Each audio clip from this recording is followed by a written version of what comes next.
Thank you so much. And first of all, I want to thank again all the speakers for these very interesting and thought-provoking talks. This will also be this opportunity now for the audience to ask questions. So if you do want to ask a question, do wait for the microphone for the recording. So there's one there. And behind the column as well. Thank you. I have two questions, one for Julie and the other for Massimo. Julie,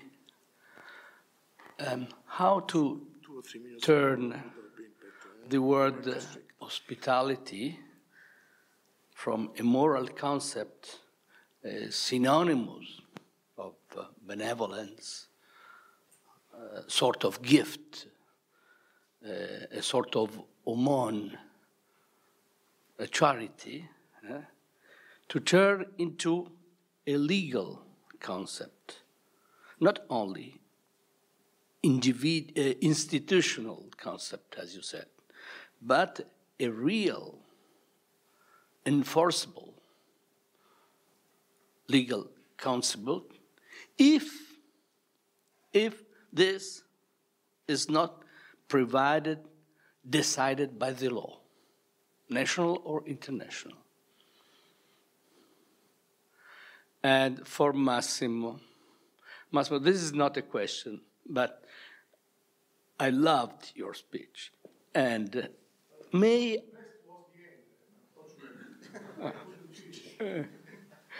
I add to the very beautiful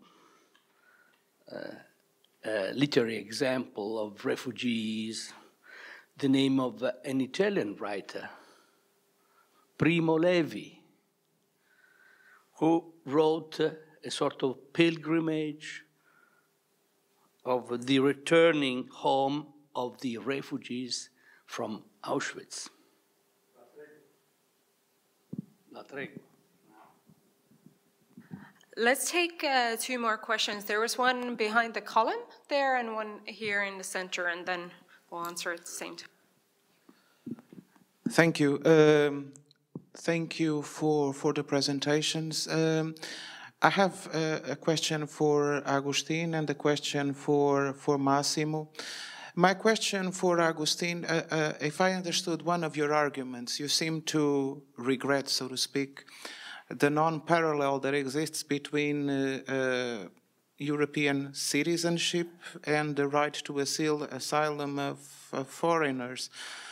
I don't know if that, you use that as an argument. You, at least as I understood it, you didn't want to take legal consequences out of the concept of European, but I was left wondering if the parallel is actually fair, because it leads one to reflect on the concept of European citizenship as not a dense or an actual citizenship as a state citizenship. I'll try to use a test here. After all, only states are members of the Universal Declaration of Human Rights, and not the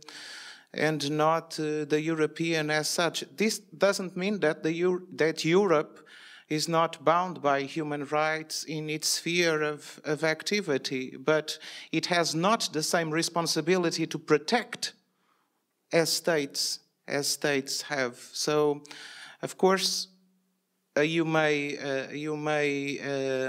disagree, but I think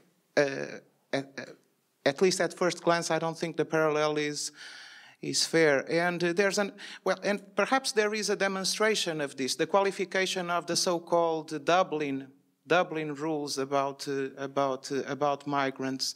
Are they supranational law, true European law, or are they international law in which European states, besides their supranational obligations, take other obligations which are international? I think there's something here to be explored.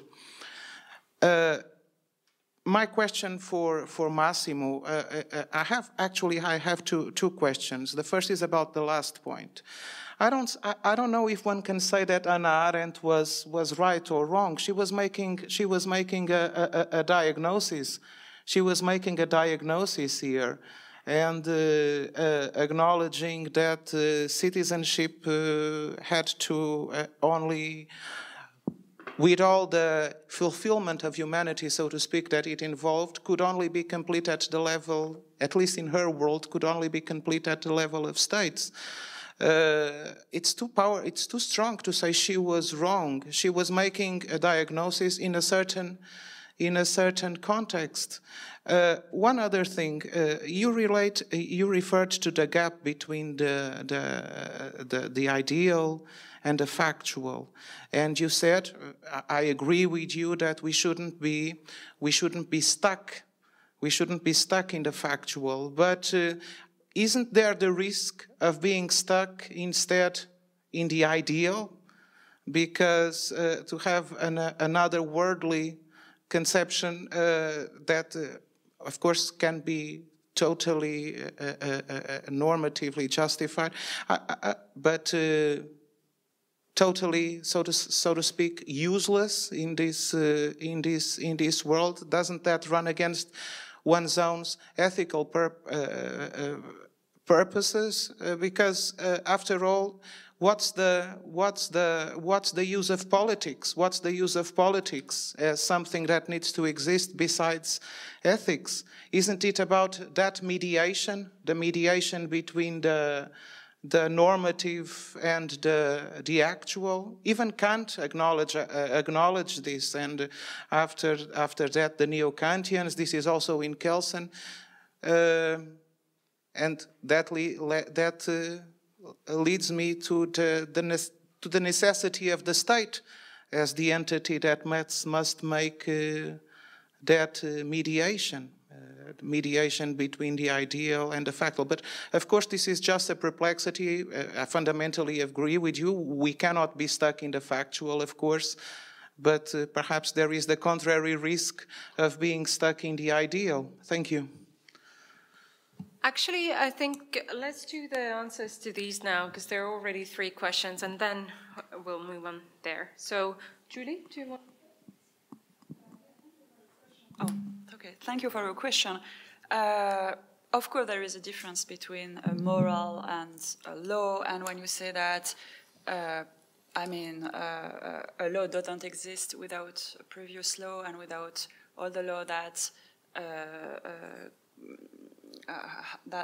define how to create a new law. So there is the legal process, of course, and from a Kelsenian perspective, for example, of course, we need a law to create a legal concept. But when Kant said, when he bases his idea of asylum, of his idea of hospitality, on the idea of commerce, of an original commerce, it doesn't refer to history. In fact, it says previously, people were living on Earth, and there were no borders and no states. But we know that it's not history.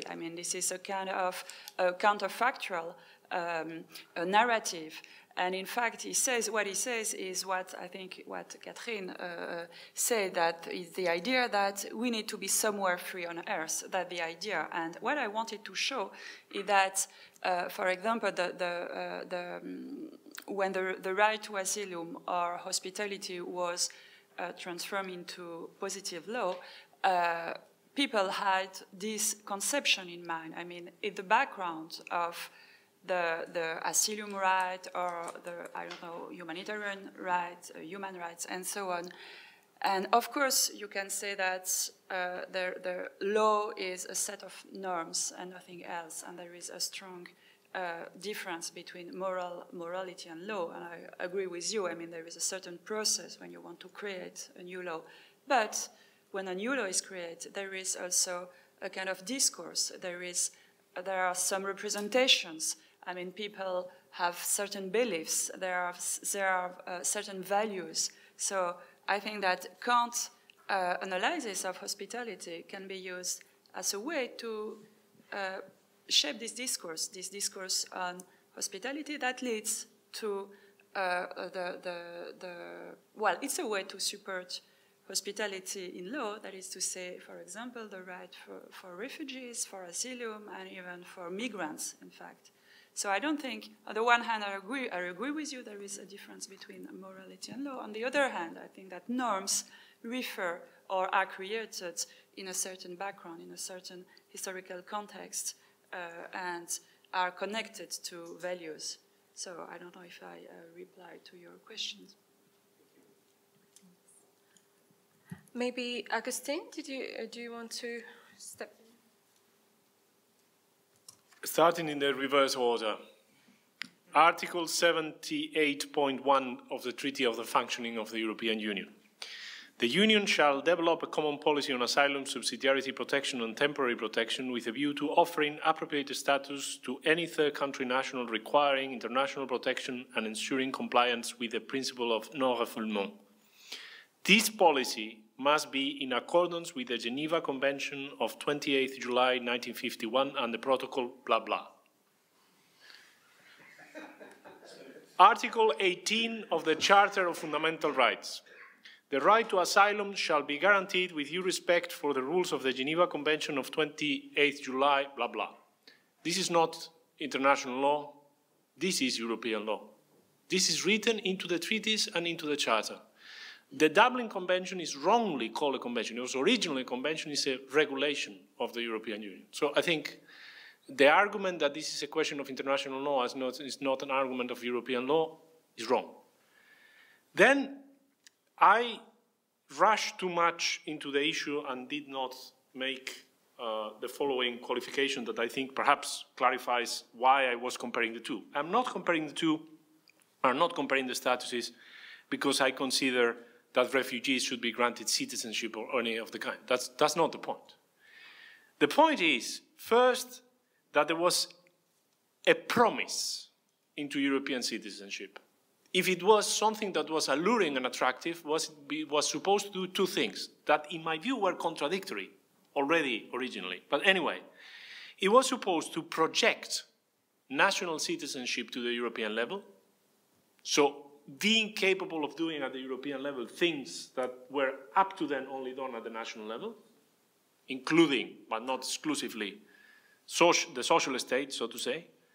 And at the same time, it was supposed to transcend standard citizenship. It was expected to decouple citizenship from the state and to decouple, in some cases it was expected, some authors were expecting, to decouple it from territory.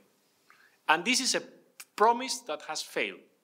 And among the reasons why you can show that it has failed is because, and these were the concrete points I was trying to make, borders have not been transcended. Boundaries have been created. We have demolished physical borders, but we have created other type of boundaries. So in terms of emancipation, equality, and this kind of stuff, this is not a win. I would argue, for example, that it is worse to discriminate on the basis of the concept of economically active than on the basis of worker. For the reasons I was enumerating, it's a much more unclear concept. Legally speaking, going to the concrete elements that we have in order to determine whether a person is a worker or is economically active is much weaker. Think about the riders, the people that are delivering Deliveroo and all this kind of stuff. Are they workers? Difficult, because they are false, fake, autonomous, self-employed or whatever. And at the same time, if at some point they become a burden on the state, will they qualify as being economically active? While the category of worker in a different world, in different conditions and this kind of stuff, was much more clear-cut. So this is not a step forward. This is the message, it's a step backward. And then, just concluding, on the other categories, what they show is that the price, we were coming to this workshop and we were unimpeded at the borders. I did not have to show my ID card only, as Jon-Erik was saying, at the hotel. They were not checking it anywhere. It was very easy to come. But the price of this easiness of movement is that other people cannot move. And if the reform proposals are passed, This means that refugees basically cannot move. They are stuck in the country of origin. And this is a tragedy in a Europe that has very different socioeconomic opportunities depending where you are. And it happens to be the case that the country of first entry is not very promising in terms of, for example, employment opportunities.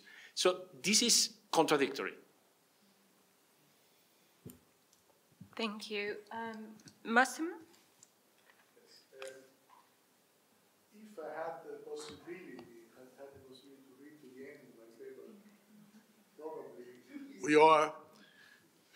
your question wouldn't be different, or you couldn't have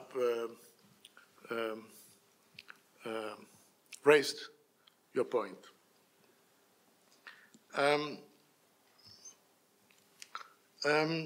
So I read a piece of my conclusion, so you can understand my point better. And the piece of my conclusion is the one. Now, Max Aub, on the contrary, towards Hannah Arendt. Hannah Arendt has this negative idea of being only a holder of human rights. Human rights are a preparation, according to her, of the cruelest possible position. Okay. So there is only citizenship. The right to have rights is only citizenship for Hannah Arendt. This is also the implication of his theory of action, but we can discuss that perhaps later. Action is, according to Hannah Arendt, has a meaning in itself, action, politics. The meaning of politics is politics.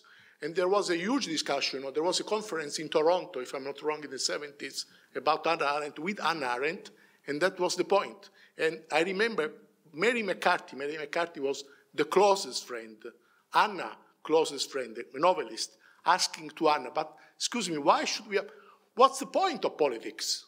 Cannot be just politics, for instance, social rights, welfare, protection, giving freedom, you know? There must be a point, not just the point in itself. No? And this is in Hannah Arendt there is a problem. So there's an empty space within politics and citizenship, okay? But this is very theoretical. Perhaps we can discuss this in a different context. Now, Max Aub, on the contrary, does not complain of the refugee status as an antechamber to human nakedness, as he believes this stresses the need for guaranteeing a basic normative status, which, once granted, may later open the door to a fuller legal subjectivity, which is that of citizenship. This means, in order to be a citizen, you should be a refugee before. Because it's paradoxical. But then, being a refugee, you understand the value of citizenship. And refugee prepares you to citizenship. On the other side, citizenship cannot forget that behind and before citizenship there is the refugee, and cannot be closing itself, you understand, in an unreformable and complete status. This is why there is a wonderful formula by Etienne Balibar. The citizenship is incomplete. Citizenship is an incomplete status. Why is it incomplete? Because it can be reformed. It is open. Why it is open? And Max Aub says, because behind citizenship, there is the memory of the refugee. I hope this answered your question. There was the other one about being stuck in the normative, but perhaps Massimo. No, okay. What it is, and this is again, I already answered to you through the concept of incompleteness. The citizenship being is incomplete. So being incomplete cannot be factual. So it's open. And in order to, you cannot define citizenship in fully factual terms. And there is a reason, there is also, a logical reason. But I can repeat this. You know that sovereignty is defined as competence. What is sovereignty? Sovereignty is the competence of defining sovereignty. So you are a sovereign if you can define yourself what sovereign means. What are your competence? Sovereignty is competence. Wonderful German definition. Now, citizenship is the same, because citizenship is the other side of the coin. So citizenship is sovereignty from below, okay? Citizenship is the people that are entitled to exercise sovereignty. Now, if sovereignty is competence, citizenship is also competence. What is citizenship? Is the possibility of defining citizenship, which means that citizenship is not defined once for all. You can change it. And if you cannot change it, so it is incomplete. If you cannot change it, it is not citizenship. How could you change it? Of course, you should have a reference to normative claims to change it. So you cannot, the incompleteness of citizenship there is a space between normativity and facticity that makes it possible to normativity to circulate into the facticity of the citizen status. The definition of God. Sorry? The definition of God. No, it's not definition of God. That's a different. It's much more. I think there were two other questions there. Yes, if you could get the microphone. But I'll give the floor actually to Julie, who has a question herself. Thank you. So I have a question for Agustin José Menendez. So you provided a very interesting and highlighting a critique of European law. And it's based on facts, so it's very convincing. But I have a very, let's say, naive question. The first one is, what's your goal? I mean, do you want to improve European law, or do you want to remove it? So do you think that we need to create another kind of law, or we should maybe renounce to European law? So first, what's your goal? Second, you said, but maybe it's just a detail, but you said that the EU-Turkey agreement was not an agreement. So this is maybe something that is technical, but as I'm a professor of philosophy, I would like to understand this point. The third one, the third question is that I agree with you when you say that there is, in fact, no difference between, or there should be no difference between an economic migration and the refugee. I mean, a migration for political reasons, because when you face torture, dictatorship, or poverty, I mean, you die. And from a consequentialist perspective, it's exactly the same. So if there is a law professor in the room, I would be very interested in having arguments, I mean, that justify this distinction between political migration and economic migration. And lastly, just the last question, when you said at the end of your talk that we Europeans, we have the responsibility in having created the refugee crisis because of colonization. I was wondering if it's, I mean, of course, colonization provoked, has a very important effect, but are you sure that it is the only cause of the migration crisis? I mean, is it not a way to oversimplify the complexity of the situation? And you don't think that, for example, there may be local or regional causes? And this may be I can ask you, Catherine, the same question when you say there are multinational companies and this is the reason why there is poverty and so on and so on. Are you sure that there are no local or regional or transnational causes and not only a kind of economic domination, even if it's different from colonialism, because multinational companies are private agents, let's say, and not states. So the perspectives are different, but I'm not sure that there is only one cause to the refugee crisis. So that's my question. If it works, I'll ask for another question from the audience. We'll give you some time to reflect and come up with an answer. Yeah, Stefan Kirste, Salzburg. I wanted to pose a question to Massimo Latore and another one to Julie Zada, but unfortunately you answered my question already since you read the end of your paper. So it leaves me just to give an expression of the admiration of the very moving paper you presented, which was moving by the content, but also by the proof that literature has a lot to say about law, and it is important that we receive some of the knowledge literature can convey us in the law, especially the notion that you expressed in between, that citizenship is the potential to criticize, the potential to political criticism. I like that much better than the Schmidtchen and you gave in the answer. My question is to Julie Zada. It's a bit an egocentric question. I'm going to refer to the same passage of Immanuel Kant tomorrow. But I was fascinated that you interpreted hospitality as non-domination, as the way to non-domination. But why did you limit Kant's concept so much on economic aspects? It seemed to me to ask, you referred to hospitality in the traditional theory of international law as permitting trade.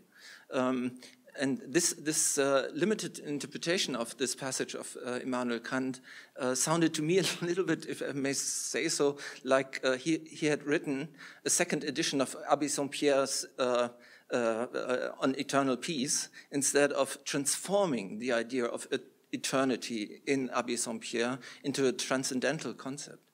And if you were right in your interpretation, then we would still, in the international law, have this private stage, which is for Kant the natural stage, and not at least a nucleus of international distributive judges, which is his notion of the cosmopolitan law.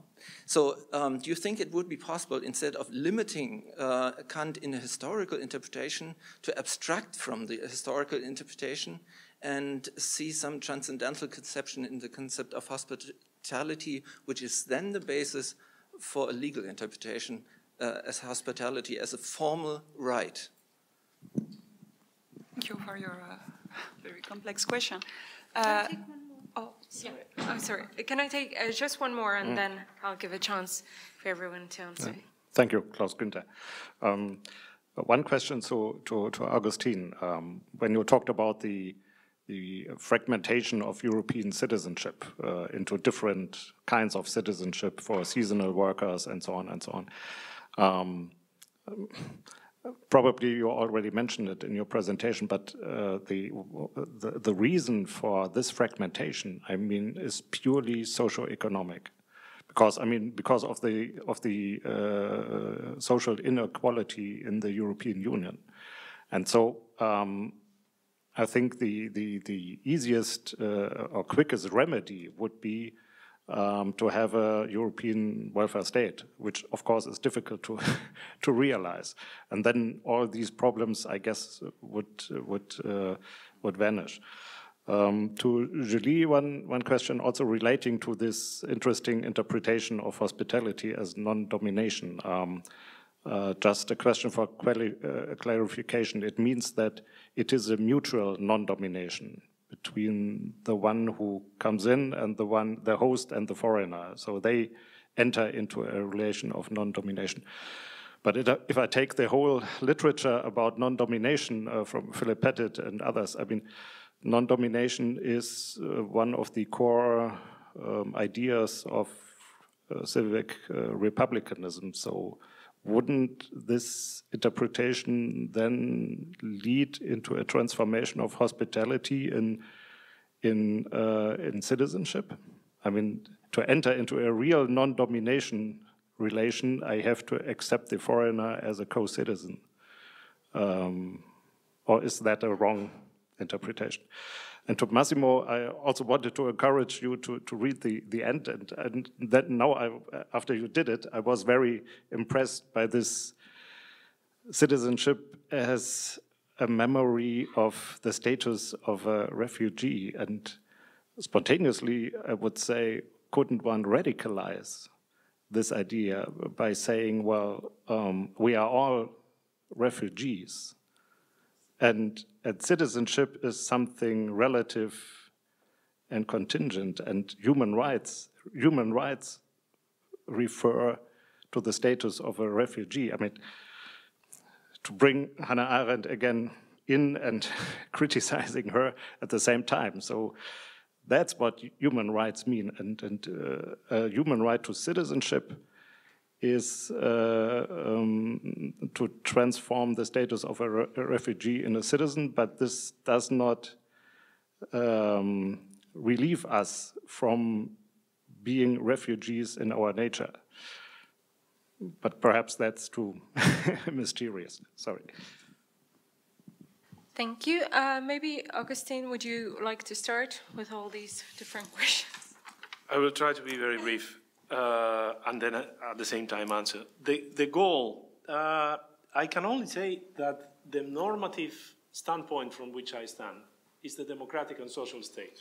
And whether this implies being in favor or against certain institutional structure as the European Union is something that is contingent on what is this structure. There is no good reason to be in favor of the European Union, no matter what the European Union does. So it's a question of degrees and this kind of stuff. I think you are a Democrat first, and then you are in favor of a certain institutional arrangement, to put it in that way. So is the kind of constitutional law that is reflected on the Italian Constitution of '48, on the French Constitution with the program of the National Council of the Resistance, this is what I'm referring to, which is my normative agenda, but is also positive law. It's not, in this sense, it's not that I'm escaping the fact that it's a subjective choice, but it happens to be, at least for the time being, what is supposed to be the positive law and what is supposed to identify European states as such, is their identity. Now, on this peculiar question, is the European Court of Justice that is denying that this statement, is accepting literally the characterization that the member states were doing and the European institutions were doing, that this is a statement, not an agreement. And this seems like a very stupid point. What is the difference between the statement and the agreement? But this implies that they are, and this is ruling T192. It's from the court of, what used to be the Court of First Instance, now it's the General Court. This seems to be a play with words, but this basically implies that there is no need of the European Parliament being involved, because it was not the European institution. It was the European Council, but they pretend at this point that they are not the European Council, they are the governments of the member states. So during the precise second in which they were making the statement, they were not European. This is worrying in many ways, but it's worrying as a lawyer especially because it implies that the European Court of Justice, depending on what is discussing, either is the more radical court with the more radical methods of interpretation, teleological, all this kind of stuff, or is the more old-fashioned court in terms of the legal methodology, which means a bifurcation of the law that seems to come with a very peculiar kind of agenda. Depending on what is the kind of issue, on Mondays I will be the radical teleologian, the teleological interpretation. On Tuesdays I will be a kind of very conservative, old-fashioned, ad literam kind of judge. I think there is a big problem. There is a big problem with the Rechtsstaat, with the rule of law, if you start doing these kind of things.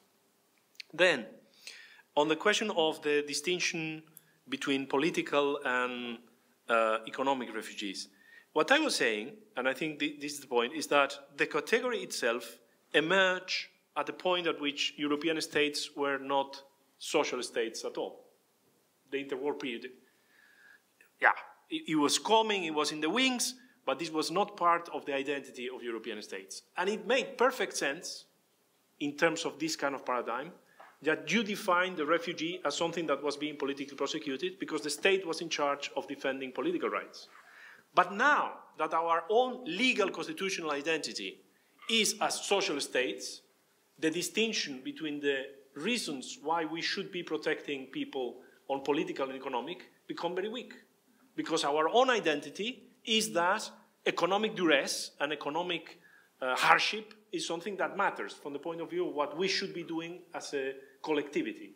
So, if we are being confronted with hardship and difficult situations outside, what is the difference between the political and the economic? There are many differences in themselves, but I think from the point of view of our constitutional identity, I don't see what is this kind of... Then there are differences of prudential reasons, capacity to act, all this kind of stuff, but normatively, at the constitutional level, I don't see the difference. It's escaping into a category of international law and not taking seriously that the obligation is one that is according to international law, but is according to how we see ourselves. Who we are is something that is being tested when we are dealing with these kind of things.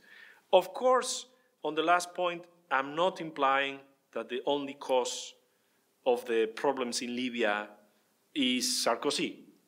But it comes close to it. It is that the present mess is the result of a completely stupid plan in order to have regime change in Libya. Is not completely far from reality. Libya was absorbing migrants.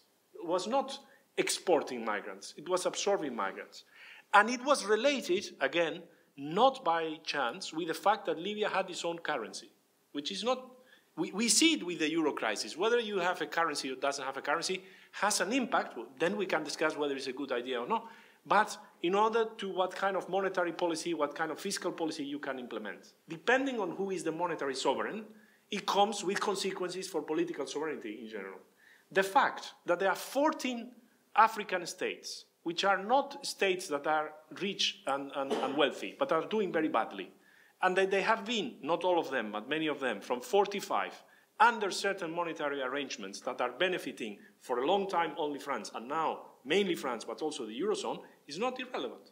This is something that is part of the, not the colonial, but the neo-colonial kind of context in which these things happen. So, is this the only cause? Not by far. Is this one cause? I think so. And then we have responsibility. And the responsibility is not only French, it's also Estonian, because Estonia is part of the euro. It comes with it. You cannot escape it. You don't like it, you don't have to be part of the euro. That's the thing.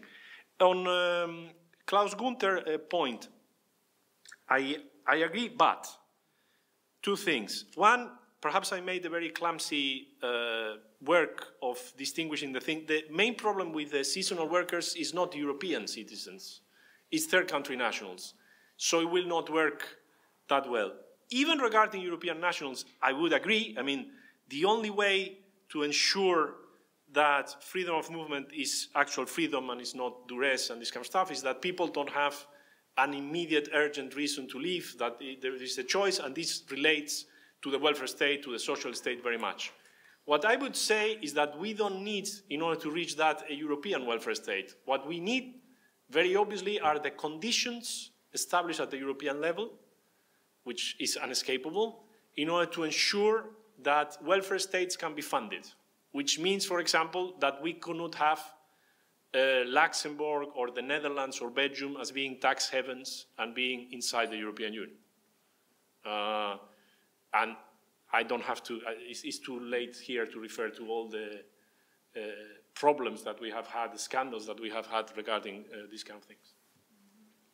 Just sorry, responsibility, that what, naturally there are local causes for migrations, but I think that if you take the case of Africa and the mass migration we are confronted with in France come from Africa, it's almost impossible to make a clear distinction between local and international, transnational causes. So you have to analyze each case. Naturally, there are political regimes that are corrupt. Why? When did it, okay, there are many reasons for this corruption, but international causes, so you think of the action of Total in Africa, it's everywhere. It's everywhere. On a more general level, I think that it's very difficult today to make a clear distinction, not only between local and international or transnational causes for the different problems we have, but also between political and economic powers. So when we seek, and we are lawyers who are, there is no specialist of economic, and the separation of the diverse disciplines in our universities make that when we speak from power, usually we are with specialists of political theory, philosophy, sometimes lawyers, but it's okay. The EMF is that political or economic power. So that's my point. When we think of the responsibility of climate change too, climate change is a part of the causes for the mass migration and will be even more in the next decades maybe. So who is responsible? We are all responsible, and it's not, again, it's very difficult to make the distinction between political and economic causes. Yes, I replied to your question on the interpretation of Kant's concept of hospitality. So I'm sorry if I wasn't clear enough, but of course I didn't focus on the economic aspects. I mean, my point was that commerce can be understood as as you said, as a transcendental concept. I mean, this is a condition of possibility of states and borders, and so that's why the relationship with the others, with foreigners, is very important. I mean, it doesn't come, I mean, after, sorry, I mean, it's a total reversal of the traditional or of the modern theories of contract. So that's what I wanted to say. And commerce, the fact that commerce is a transcendental concept, it leads to not to the idea to an economic perspective, but it leads to, I think, the idea of equality of rights. And I think that non-domination, as in for example, like in Philippe Petit's philosophy, can be I mean, relevant here, because it's exactly the idea that we find in Kant when he says that hospitality is the idea that you don't depend on the arbitrary will of, for example, of the state or of an authority, a political or a legal authority. So I think that it's exactly corresponds to the idea of non-domination, the fact that there is no will or arbitrary will that can decide, I mean, for example, for you, or the rights that you can have or don't have. So I think that I was wondering, but maybe we can have this discussion tomorrow if you give your own interpretation of Kant's theory of hospitality. But I was wondering if there is a difference between a transcendental concept and the idea of a counterfactual concept, because I think that hospitality may also works as a counterfactual concept in the perspective of a critical cosmopolitanism. So, but this is my interpretation. I don't know, maybe we should try to be more precise. I need to be more precise on this point. And the other question was on mutual non-domination. Yes, I agree. This was my perspective. The non-domination is mutual, and what is, I think, very interesting in Kant's perspective is that when he says that hospitality doesn't mean that foreigners have the right to settle. It means that we don't have, for example, as Europeans, we don't have the right to settle in, I don't know, for example, in America, and to, yes, to settle there where they are Native Americans. So this is an anti-colonial, colonialist perspective, I think. And that's exactly what he writes. I mean, at the end of this chapter, he criticizes very strongly the colonization of America and in China also, if I remember, by Japan and so on. So the non-domination is mutual. That's also, I think, a part of the transcendental concept of hospitality. And Massimo, final comments? I believe there was a question. I think we agree. I could read the concluding part of my paper that I didn't have the opportunity, the occasion to read, but just this. When I say we can send it to all participants. A citizen's primordial condition is not that of belonging, but the one of being left alone and destitute, the one of a naked human being. To get into a city, one had previously to be wandering in the desert and to be needing and striving for acknowledging and being acknowledged by her fellow travelers as one of them by building a common home. I think we agree. Fantastic. Thank you so much for everyone, and it's been a long day. Thank you for the organizers, and see you all tomorrow.